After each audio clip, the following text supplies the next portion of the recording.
This is actually the first time that both of us are being interviewed together for anything. Great.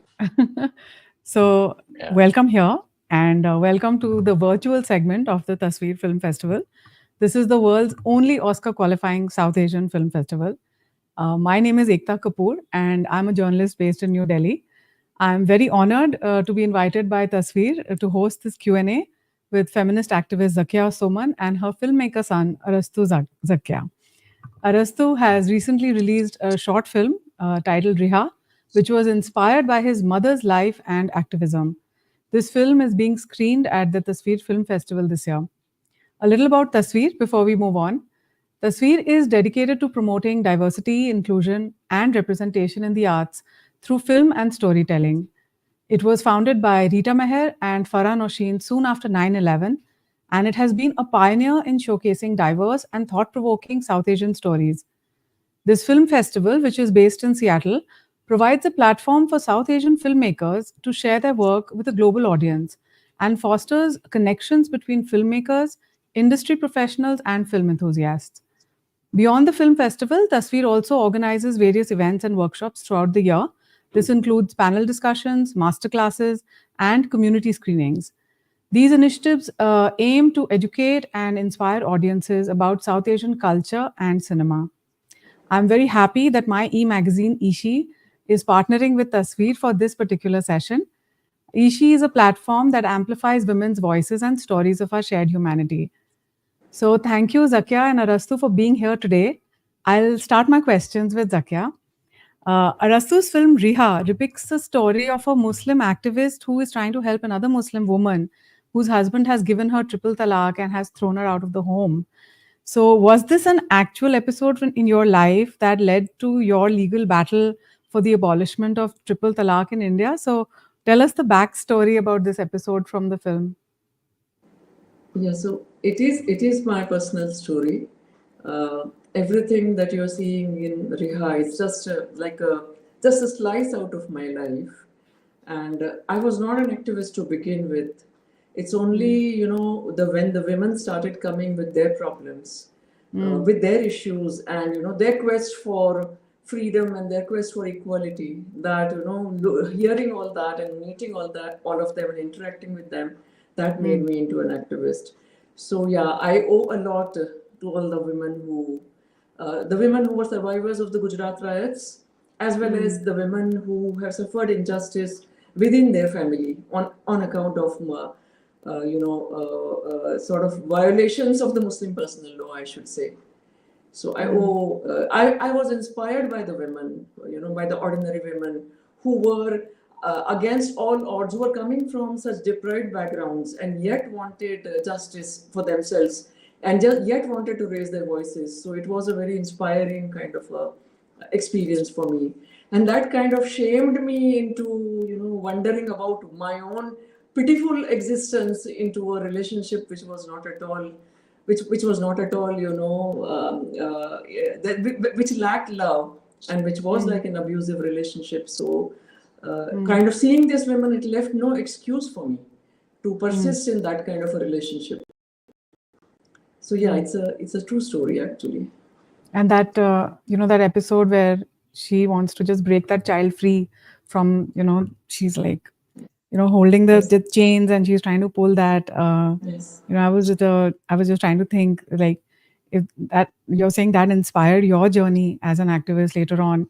But at that point, what was going on in your mind when you were working with that woman? So the whole battle within, that how much one has to suffer just to have a normal kind of a relationship. In South Asia and in India, marriage is a very traditional kind of an institution where a wife is a second class, and most of us quote unquote wives are very happy to be second class. But it's only when the subjugation is so intense, so in your face, where your humanity gets violated every day, and even your child is not spared from that kind of emotional torture, mental abuse, physical abuse, and that becomes your life story day in and day out. And when I see Aisha is just one of them, but there have been literally hundreds and thousands of women who are coming from, marginalized, economically marginalized background, but yet are so valiantly breaking the silence. So seeing them also sort of made me realize that I am such a small person. If I am, keeping my mouth shut and compromising with my circumstances forever and ever, just for the sake of giving out a picture to everybody that everything is fine and, we are a happy family and, husband, wife, child, everything is perfect. So then it kind of, yeah, I was ashamed of myself looking at all these women. So yeah. And Aisha is just, because it's a short film, I guess Arastu will talk about it. He could have only included one character, but, there are thousands of such stories where women are fighting back. So yeah, it's about Okay. it's about courage and it's about demanding justice, because it Yeah. doesn't come without unless you fight for it. You are aware very well how our realities are, how our, in the name of culture, in the name of tradition, in the name of Yes. religion even, we are made to, we are supposed to keep quiet and just accept whatever is being done to us, because that's Right. the role of a wife, that's the role of a daughter-in-law. Unfortunately, yes, but it took me 16 long years to come out of that. 16 long years, the prime of my life, and Arastu's entire childhood. All of that time was sort of lost in this kind of a Yeah. relationship. Yeah. Let's come to Arastu now. So, like we were talking before we went live, your name is actually the South Asian version of Aristotle, which says a lot about your mom, who named you. And you've also adopted your mom's name as your surname. And you just told me that you had to go through a long legal battle to do that. So, tell us about the moment that you decided to make a film based on your mother's life, and what was in your mind at the time, and what was your aim in making this film? Yeah, as is evident in the film, growing up in an extremely constrained sort of prison, which we were calling a home, there were very few limited windows into the outside world. Like my only friend was my mother, and the television set was pretty much my only window into the outside world. So this is, I'm talking about the 90s when I was growing up, and at that time it was largely Dharma and Yash Raj, which was, ruling our Indian television. And it told me, however unrealistic or however fantastical, it told me that there is an alternate way of life, that there is beauty out there, there is a lack of violence out there. And it really sort of expanded my horizons in terms of hope. And I think somewhere during that very childhood, these seeds of wanting to make what I was watching on the television in those years, the seeds of this idea were planted then. And Okay. I used to keep telling my friends afterwards that ek din main film banaunga, ek din main film banaunga, and so on. And it took a long time to psychologically feel ready, to get down and get your hands dirty. But ever since I have moved to this line of work, there's a director named Kabir Khan who always says that I came to Bombay just to tell one story, which was Kabul Express. And so I didn't come only to tell one story, but the first story I wanted to tell was this story, because the story was so intense, it was so powerful that it influenced everything about my life and continues to. When the first 15 formative years of your life pass in this particular manner, you can't get rid of them ever, ever. You can uh, sometimes forget temporarily, but never permanently. It never leaves you. And so this is a story that I had to get out of my system to allow a smooth passage for other stories to flow out. And my whatever I am comes from there, the good, the bad, the ugly. What happened then was painful, but now it is my fuel. And I couldn't have said this story without making it a tribute to my mother, because primarily the difference between us and most other families is that they don't have someone like her who takes the lead and solves the situation. It is not that we were a big exception or that violence in homes is a big exception. I think it's not a yes and no, it's just a case of different degrees. And it is thanks to her that we are no longer in that situation. And that had to be a part of the film. How long did it take you to make this film? This journey has actually been going on a lot longer than the confines of this film, because first and Okay. foremost, I wrote a feature film Okay. on the same subject. And that was the first ever feature screenplay I had written. And I was in the, existential phase of figuring out whether it is even acceptable and bearable in terms of quality. But whoever was reading it, we were discussing straight, we were contracts and casting and actors with production houses, and that was quite a lot of validation. But no one was able to get it made, given Mm. the बहुत serious है, depressing हो जाएगी, and Muslim protagonist, and this and that. There were so many things, and this is also around. We joke in the film industry that the world is BC and AD, but the film industry is BT and AT, which is before Tandav and after Tandav. A lot of things changed after that one series for freedom in cinema, and so it didn't get made. But it was getting a lot of love. It was getting a lot of appreciation. It was selected at script labs. It was being noted by producers and so on. Later, I converted it into a series, and once again, there was a lot of love and respect, but for various reasons, it did not get made.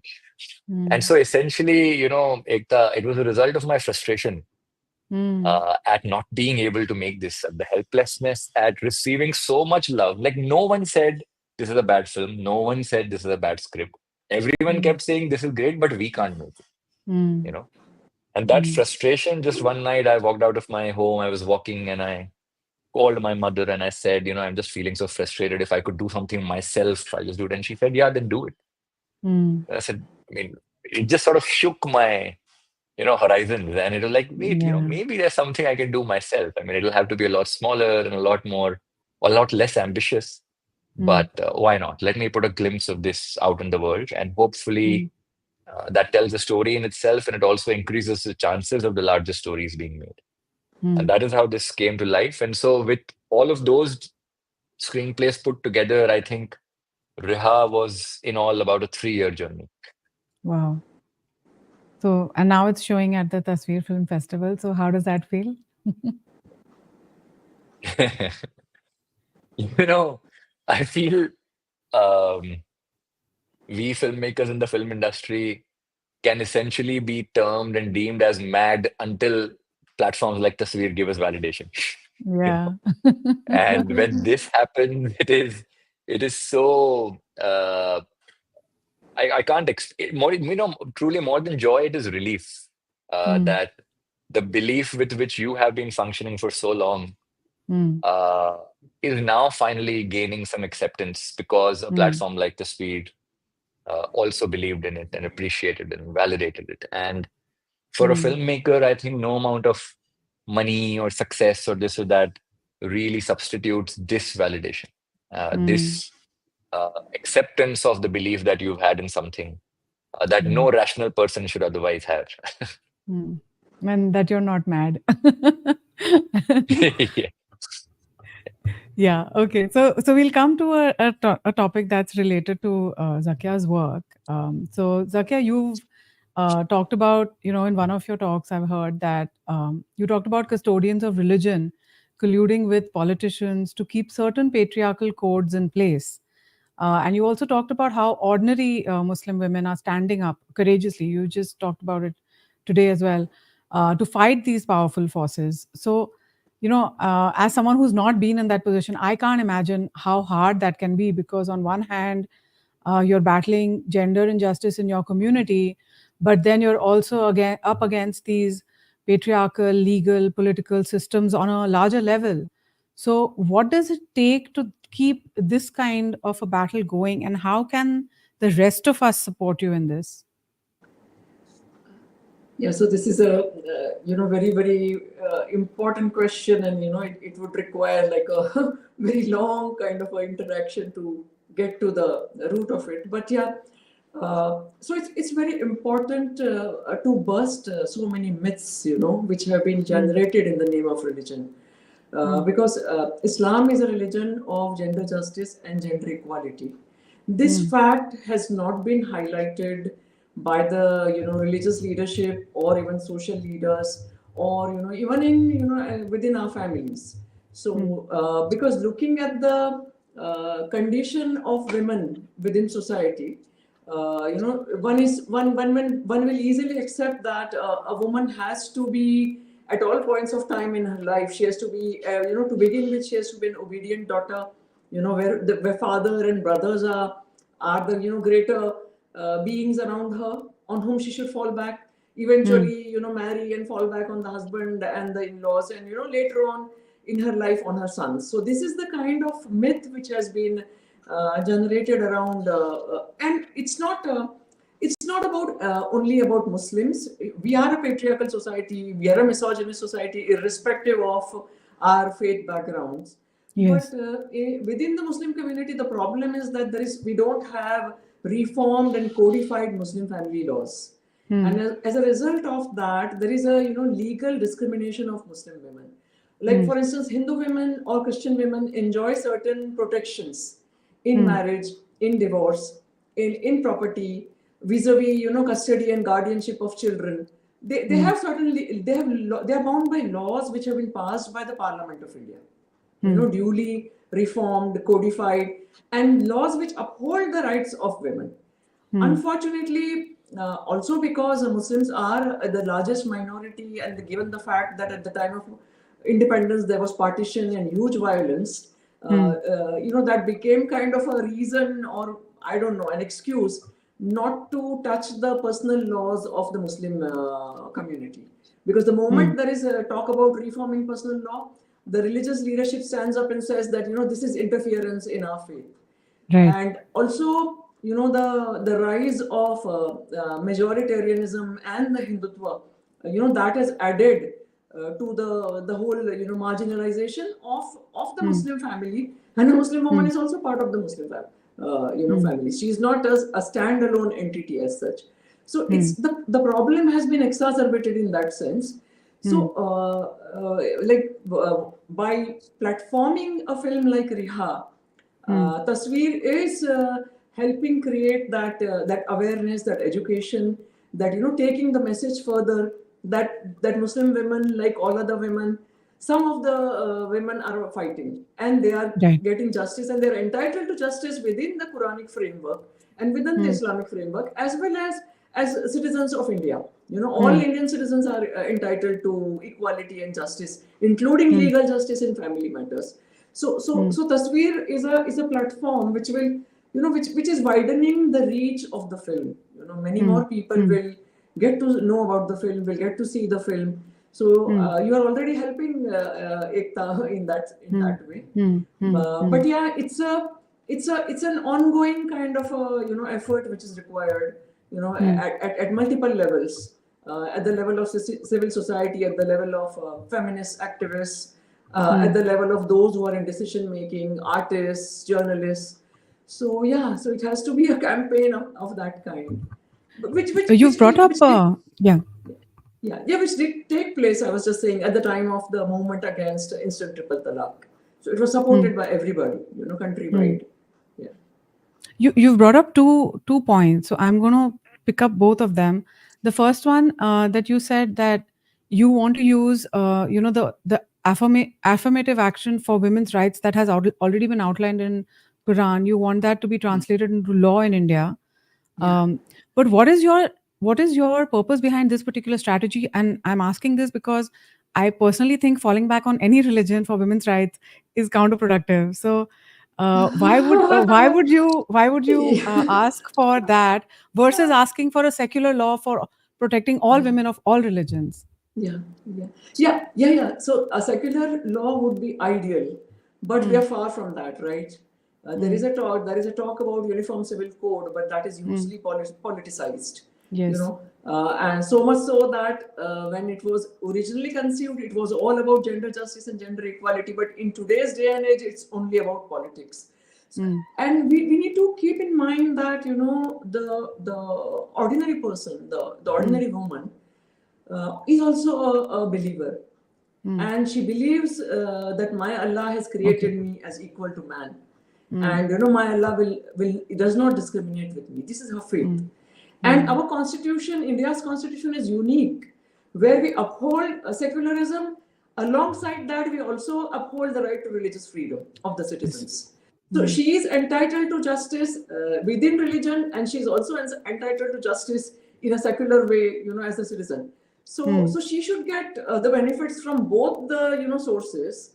Unfortunately, because of patriarchy and because of politics, she has been denied on both counts. She has been denied.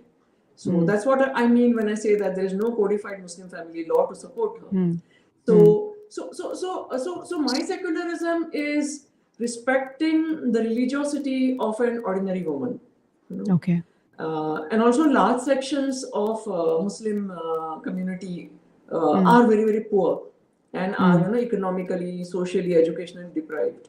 And a woman in the community very often has nothing to fall back on except her Allah. So my secularism tells me, and my feminism also tells me, that I should respect her. And in any case, she has been given those rights by the constitution. So who are we to sort of intervene and sort of take that away from her? But a secular law applicable to everybody would be ideal. But I don't see the possibility, at least in my lifetime. Maybe in your lifetime, yes. But yeah, we are all, we can hope that it will happen someday, but we don't know when. So, yeah. So I'll come to the second point And that you made, but let's give some attention to Arastu here. So yeah, Arastu, would you like to add something there? yeah, I was adding something. This is a question that I myself had, and we've had extensive discussions on this, my mother and I. I've also been a participant at a lot of her meetings and have had the honor of interacting with a lot of such women. There is a specific dialogue in the film, if you remember, when Aisha is describing her story. She says that she's been given triple talaq and she's been thrown out of the home, and everything she has, including her daughter, has been kept. And then one of the things she says is, तीन शब्द बोल के ऐसा मेरे को निकाल देवे, ऐसा कैसे होवे? मैं नहीं मानती इसको, मेरे नबी मेरे साथ ऐसा नहीं कर सकते. Right. And this is a common sentiment that my mother kept talking about, and that I also heard time and again, that, you know, an ordinary Muslim woman's perception of her relationship with God is not how we perceive our relationship with God or how we perceive her relationship with God. Right. Her relationship is very pure and very spiritual. And even if a custodian, a self-proclaimed custodian of religion, claims that, no, God has ordained, a particular thing, she says, no, my God can never do this. I have my own relationship with my God, and don't you dare tell me what my God wants out of me. And so that's a very unique language. That's a very unique belief system. That's a very unique choice of words, which I've not heard generally from another socioeconomic group. And that had to be incorporated. And that is why my mother's journey has incorporated that. So what has been the kind of feedback you've got, like, after the film has been showcased, at Tasveer? And do you think people are getting this message that you're trying to convey through the film? I would essentially say, Ekta, that the feedback has largely depended on the kind of life the viewer has had. The beauty of this film truly lay in the eyes of the beholder in that sense.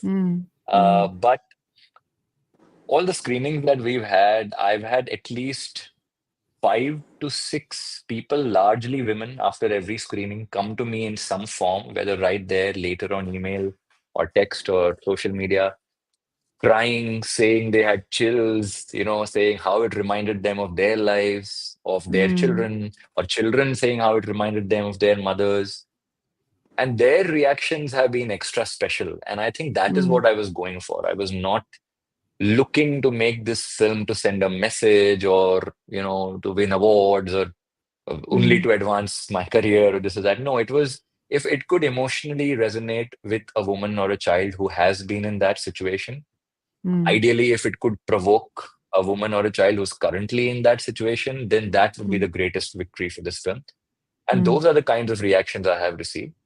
On the other hand, yes, there have also been some reactions from the opposite end of the spectrum who have only and only tried to slot this in as a Muslim issue film or Mm, a triple talaq film. But anyone who watches the film knows that this is not mm, an issue-based film. It's a very personal, emotional story yeah, of a lady who happens to be Muslim. yeah. So in that sense, just like she is a character, she is Zoya, she's also a woman, she's also a mother, she's also a wife, she's also a Muslim. Correct. And it is one of the many choiceless identities that she was born with. But Mm, the social setup in which she exists, this becomes a very important part of her life.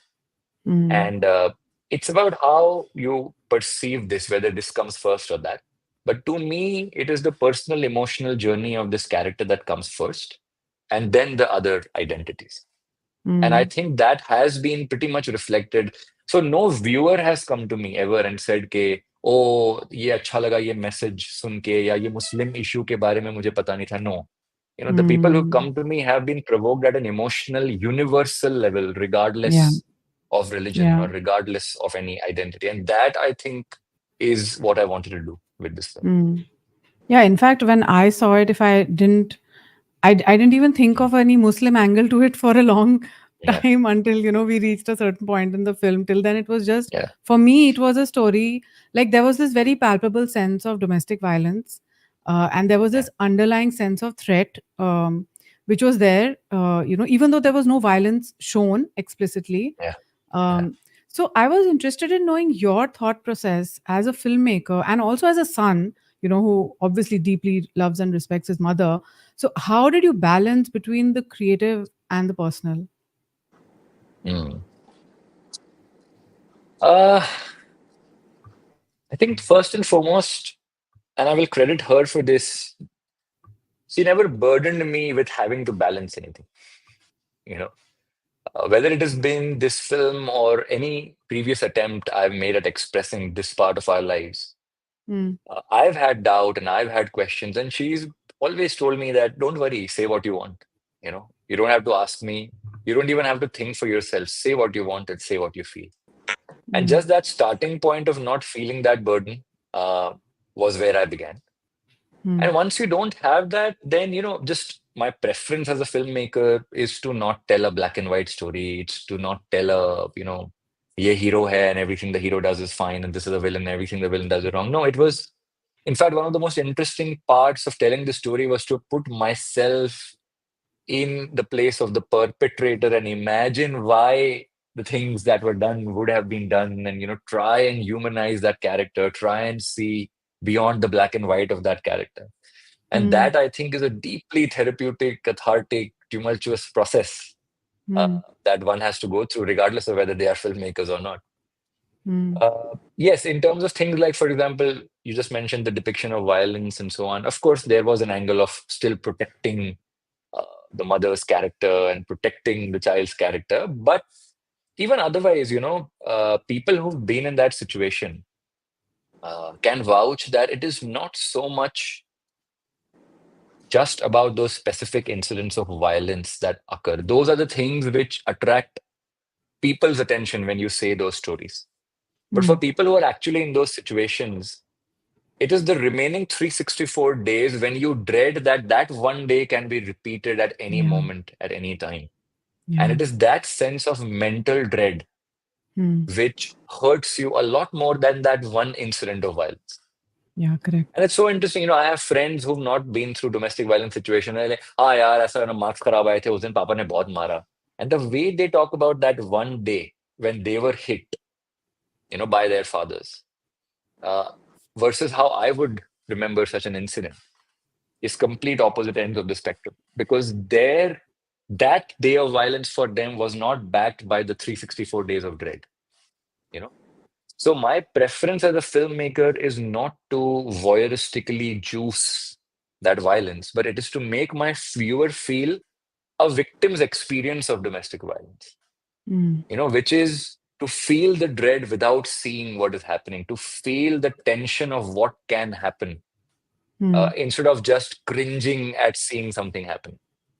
mm, And I think if I've been able to transmit that, then I've been able to represent domestic violence in a more authentic manner than just juicing and milking the highs of that one particular beat. So Zakia, what was your response when you saw the film?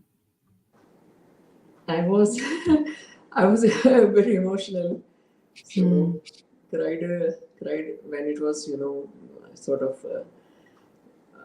He sort of organized, Arastu organized a viewing for the family and friends. So it was a very emotional experience. It was also cathartic, to see it on the screen, and it also felt a kind of a sense of relief also, that finally, okay, it has been sort of out there. But yeah, it was emotional. So, I'll come back to that second point that you mentioned, that in the last decade we've had another kind of political force in India that's using Islamophobia as a tool to win votes.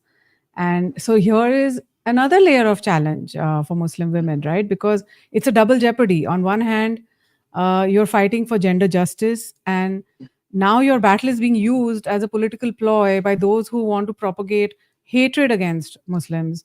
So if a Muslim woman steps up to challenge the patriarchy, in her community, she will further be ostracized for sort of betraying the community and giving ammunition to the anti-Muslim forces. So what has been your experience, as a grassroots person, somebody who's been there, what has been your experience about this in the last 10 years?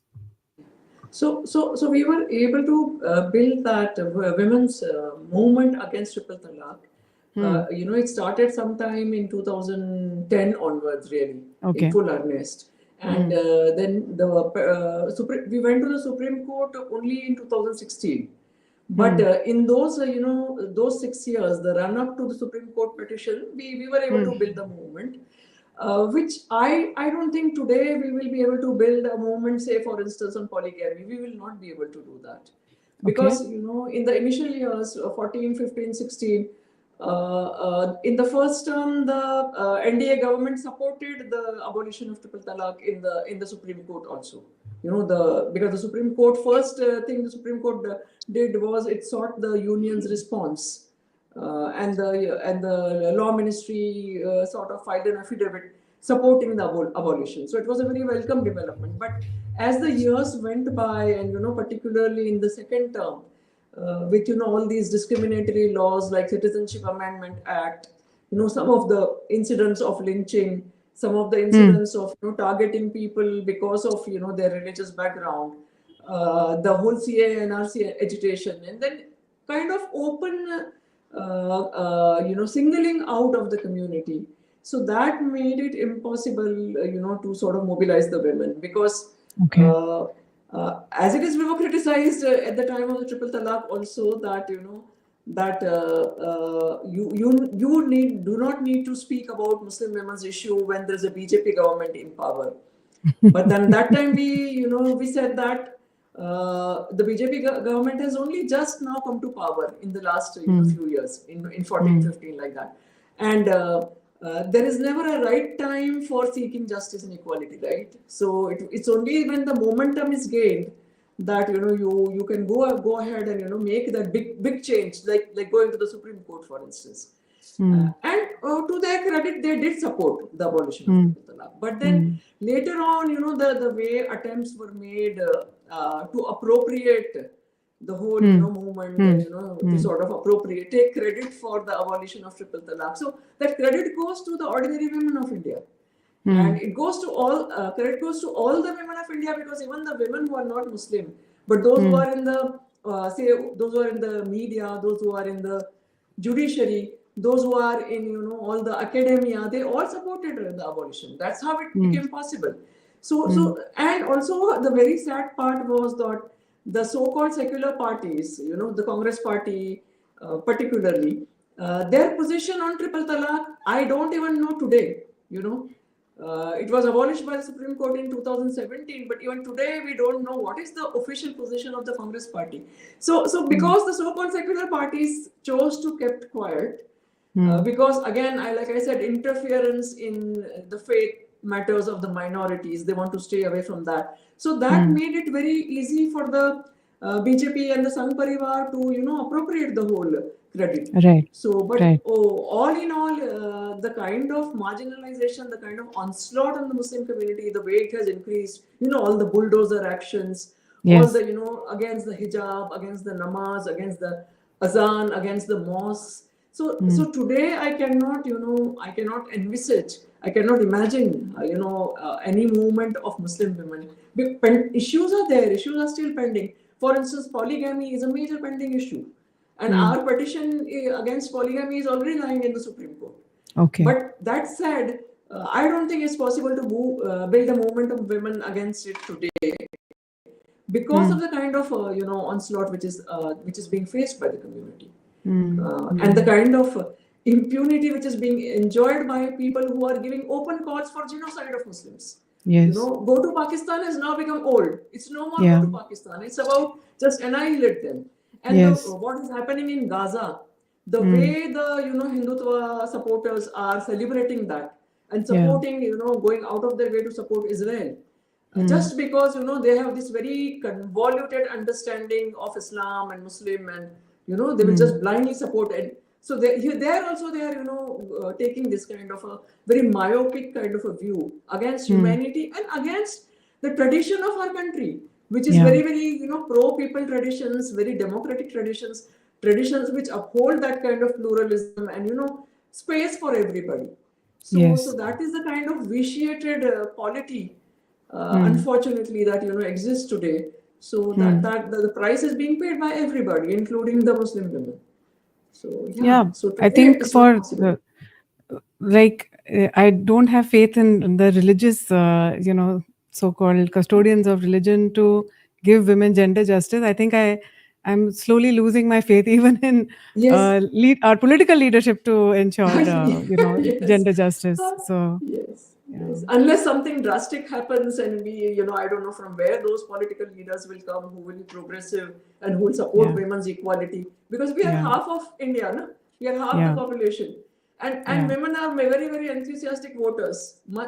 Percentage of women voters is higher than men oftentimes. Yet we are so, sort of marginalized and nobody cares what happens to us because we are not seen as a, block.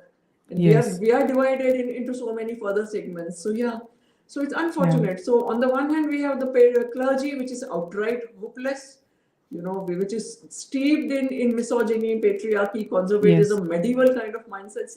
In fact, they all reproduce those. religions. All religions, and particularly, because I work with the Muslim women, so I'm talking about but you're right, all religions. And so that's why we have the constitution and laws and the parliament. But then if there is this kind of polarization even in the parliament, and then what do we do? So so it's not a good time in that sense. Yeah. So my time is up, but we have a couple of questions from the audience for you. So one of them is, what was the reaction of your extended family after watching this film? So any of you can answer that. One of the things which is unique about our family and which I credit my mother for is that she ensured that we're not stuck with the inheritances of family. We've chosen family members and friends who we get along with and we align with on a matter of principle.